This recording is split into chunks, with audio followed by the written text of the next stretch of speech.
وَلَقَدْ يَسَّرْنَا الْقُرْآنَ لِلذِّكْرِ فَهَلْ مِن مُدَّكِرٍ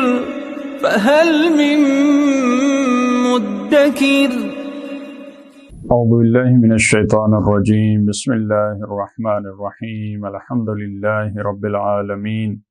وصلی اللہ علی سیدنا و نبینا بالقاسم المصطفى محمد وعلى آلہ الطیبین الطاہرین المعصومین اما بعد اعوذ باللہ من الشیطان الرجیم ولا يحسبن الذين يبخلون بما آتاهم الله من فضله هو خيرا لهم بل هو شر لهم سيطوقون ما بخلوا به يوم القيامة ولله ميراث السماوات والأرض والله بما تعملون خبير صدق اللہ العلی العظیم۔ سورہ آل عمران کی ان آیات میں جنگ احد کے بعد والے حالات بیان کرنے کے ساتھ ساتھ پروردگار عالم نے کافرین اور مشرکین، وہ لوگ جو اللہ کے دین کی نصرت نہیں کرتے، جو خدا کے دین کے مقابلے میں آتے ہیں، ان کی حالت اور ان کی حقیقت سے پردہ اٹھایا۔ فرمایا اگر یہ اللہ کے دین کے مقابلے میں آتے ہیں تو خدا کا کچھ بگاڑ نہیں سکتے، اور اگر ان کو مہلت ملی ہے، اگر ان کا کوئی نقصان نہیں ہو رہا ظاہری طور پر، اگر یہ نعمتوں میں ہیں تو یہ پروردگار کی طرف سے ان کو ایسی ڈھیل دی گئی ہے تاکہ یہ طغیان میں اور گناہ میں اور زیادہ آگے بڑھ سکیں، وگرنہ اس طرح سے نہیں ہے کہ پروردگار عالم سے بڑھ کر یہ کام کر رہے ہیں۔ اور اس کے بعد فرمایا کہ یہ خداوند عالم جو ایسے حالات پیدا کرتا ہے، یہ پاک اور ناپاک کی جدائی کا اہتمام ہے۔ پروردگار چاہتا ہے خبیث اور طیب یہ اکٹھے نہ رہیں۔ یہ دنیا میں بھی ایک مرحلہ تو آخرت کا مرحلہ ہے، ایک مرحلہ اس دنیا کا مرحلہ ہے، اس دنیا میں بھی معلوم ہو جائے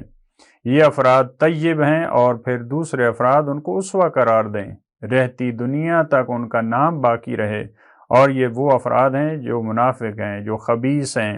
اور ان کا جو رویہ ہے، ان کا جو کردار ہے، اس سے مومنین اور آنے والی نسلیں اس سے بچیں۔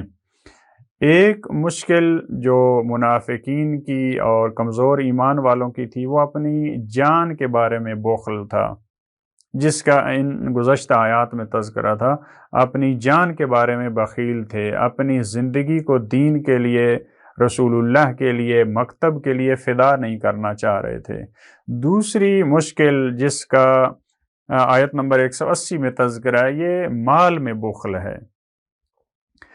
یہ دو بڑی چیزیں ہیں، ایک انسان اپنی جان میں بخل کرتا ہے، دوسرا جو انسان کے پاس دنیا کا مال و متاع ہوتا ہے اس میں انسان بخل کرتا ہے، اور دین کے لیے، جنگ کے لیے، خدا کی راہ میں اس کو خرچ نہیں کرنا چاہتا۔ اس کی طرف متوجہ کیا اس آیت میں۔ فرمایا وَلَا يَحْسَبَنَّ الَّذِينَ يَبْخَلُونَ، وہ لوگ جو بخل کرتے ہیں، جو کنجوسی سے کام لیتے ہیں، یہ کسی صورت میں یہ نہ سوچیں، ان کے ذہنوں میں یہ گمان، ان کے وہم و خیال میں بھی یہ بات نہیں آنی چاہیے۔ بما آتاہم اللہ من فضلہ، یہ ایک جملہ معترضہ کے طور پر ہے،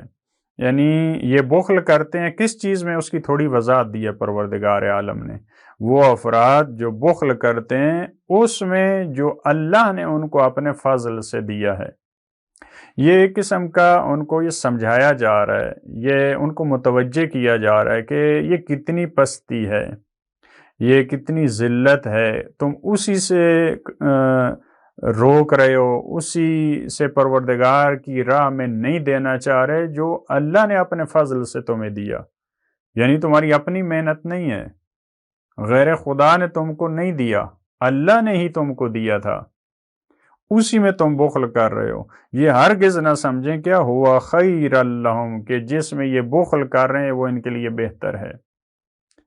وہ ان کی دنیا اس سے سنور جائے گی، ان کی اولاد کے کام آئے گا، ان کا آخرت میں اس سے فائدہ ہوگا، ان کی جو کفریہ باتیں ہیں، جو ان کے منصوبے ہیں، وہ اس سے ترقی کریں گے، یہ کبھی بھی یہ نہ سمجھیں۔ اور ممکن ہے یہاں کی چند سال کی جو زندگی ہے اس میں تھوڑا اس سے فائدہ لے سکیں، بل ہوا شر لہم، یہ ان کے لیے خیر نہیں ہے بلکہ یہ ان کے لیے شر ہے، یہ ان کے لیے برائی ہے، اس میں ان کے لیے مصیبت ہے، یہ ان کی مشکلات کا سامان ہے۔ یہ مال جس میں بخل کر رہے ہیں ان کی آسائش کا سامان نہیں ہے، یہ ان کے لیے مصیبت بنے گا۔ سَيُطَوَّقُونَ مَا بَخِلُوا بِهِ يَوْمَ الْقِيَامَةِ، تو یہ ان کے گلے کا اور ان کی گردن کا طوق بنایا جائے گا ان قریب، ما بخلوا به، جس چیز میں یہ بخل کرتے ہیں۔ اگر مال میں بخل ہے تو وہ مال ان کے گلے کا طوق ہوگا، ہار ہوگا۔ اگر یہ سکوں میں، سونے میں، چاندی میں، مختلف چیزوں میں، جو دنیا کا مال و متاع ہے، جس چیز میں بخل کرتے ہیں، قیامت کے دن وہ ان کے گلے کا طوق ہوگا۔ یوم القیامہ، قیامت کے دن جب گلے کا طوق ہوگا تو اسی چیز کی وجہ سے اس دنیا میں ان کا سر بلند ہوتا ہے فخر سے، اسی مال و دنیا کی وجہ سے دنیا میں اپنا سر بلند رکھتے ہیں، فخر سے ان کا، غرور اور تکبر سے ان کا سر بلند ہوتا ہے۔ لیکن قیامت کے دن ان کے گلے کا طوق ہوگا، اسی مال کی وجہ سے ان کی گردنیں جھکی ہوں گی، یہ اپنے سر بلند نہیں کر سکیں گے۔ اس مطلب کو بھی مختلف آیات میں قرآن کریم نے بیان فرمایا۔ اس آیت میں فرمایا ان کے گلے کا طوق ہوگا، اور بعض دوسری آیات میں فرمایا وہی سکے، وہی سونا چاندی جس کو یہ ذخیرہ کرتے ہیں وہاں گرم کر کے ان کی پیشانیوں پہ، ان کی پشتوں پہ، وہاں پہ لگایا جائے گا۔ یعنی وہی مال جو یہاں آسائش کا ذریعہ ہے، وہی انسان، اسی سے انسان کو وہاں پہ عذاب کیا جائے گا۔ وَلِلَّهِ مِيرَاثُ السَّمَاوَاتِ وَالْأَرْضِ، یہ حالت بیان کی ہے جملہ حالیہ کی صورت میں، حالانکہ اللہ کے لیے ہے آسمانوں کی میراث اور زمین کی، یعنی تم نے ان تمام چیزوں کو چھوڑ کے چلے جانا ہے، یہ خدا کے لیے تھیں اور خدا کے لیے رہیں گی۔ تم اس بات کی طرف اشارہ کہ تمہیں چند دن اس دنیا پہ رہنا ہے، تم اس کو اپنی اولاد کے لیے ارث چھوڑ کے جا رہے ہو، وہ اپنی اولاد کے لیے، وہ اپنی اولاد کے لیے، لیکن آخر میں یہ کس کی میراث ہے، کس کے حصے میں آئے گی یہ زمین، یہ آسمان۔ آسمان اور زمین کا مطلب یہ ہے کہ یعنی پوری کائنات کی جو چیزیں ہیں یہ اللہ کے لیے ہیں، پھر تم خدا کی راہ میں دینے کے لیے تم کنجوسی کر رہے ہو، حالانکہ خدا کے لیے تو سب کچھ ہے۔ اور اس میں یہ بھی اشارہ کہ خدا کو تمہارے انفاق کی ضرورت نہیں ہے، خدا کو اس تمہارے بخل سے کوئی نقصان نہیں پہنچتا، اس کے لیے تو سب کچھ ہے، زمین و آسمان میں جو کچھ ہے اسی کا ہے۔ واللہ بما تعملون خبیر، اور اللہ جو کچھ تم انجام دیتے اس سے باخبر ہے۔ ایسا نہیں ہے کہ تمہارے بخل سے پروردگار عالم جو ہے وہ باخبر نہیں ہے۔ تمہارے گھر میں اگر پیسے پڑیں اور تم رسول اللہ کی خدمت میں یا الہی نمائندے کو آ کر کہتے ہو کہ ہمارے پاس کچھ نہیں ہے، تو ایسا نہیں ہے کہ وہ حقیقت وہی ہے، حقیقت وہی ہے جو پروردگار عالم کا جس کو علم ہے، اور تمہارے اندر کی جو باتیں ہیں پروردگار عالم اس سے باخبر ہے، یہ تمہاری ظاہری۔ تو اس آیت میں خوبصورت انداز میں جو دوسری مشکل تھی مشرکین کی، منافقین کی، کمزور ایمان والے، فی قلوبہم مرض، جن کے بارے میں بعض دفعہ لفظ استعمال کیا، پروردگار عالم نے اس کی طرف متوجہ کیا ان افراد کو۔ اور یہ ہر دور کی مشکل رہی ہے، اپنی جان بچانا اور دین کے لیے خرچ نہ کرنا، اپنا مال انسان وہ بچائے اور دین کی راہ میں نہ دے، یہ ہر دور کی مشکل رہی ہے۔ اور معاشرے کی جو بہت زیادہ مشکلات ہیں، فقر و فاقہ ہے، غربت ہے، جو یتیموں کا خیال نہیں رکھنا، جو درماندہ افراد ہیں ان کا خیال لوگ نہیں رکھتے، اس کی بڑی وجہ یہ ہوتی ہے کہ لوگ جو پروردگار نے ان کو فضل عطا کیا ہے، جو ان کو مال و دولت دی ہے، اس میں جو ان کا حصہ رکھا ہے وہ ان تک نہیں پہنچتا۔ لہٰذا اگر وہ معاشرے کے ان افراد کا خیال رکھتے تو کبھی بھی آج ہمیں اسلامی معاشرے میں اور پوری دنیا میں کبھی جو آج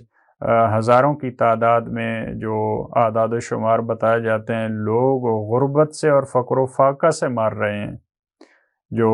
جن کو کھانے کے لیے کچھ نہیں ملتا، آج بھی اس پیش رفتہ دنیا میں ایسے افراد کی تعداد کم نہیں ہے۔ پروردگار عالم ہمیں توفیق دے کہ پروردگار نے ہمیں جو بھی عطا کیا ہے اس نے اپنے فضل سے، چاہے وہ علم کی صورت میں ہے، چاہے وہ اخلاق کی صورت میں ہے، چاہے وہ مال و دولت کی صورت میں ہے، پروردگار ہمیں خرچ کرنے کی توفیق دے۔ اللہم صلی علی محمد و آل محمد۔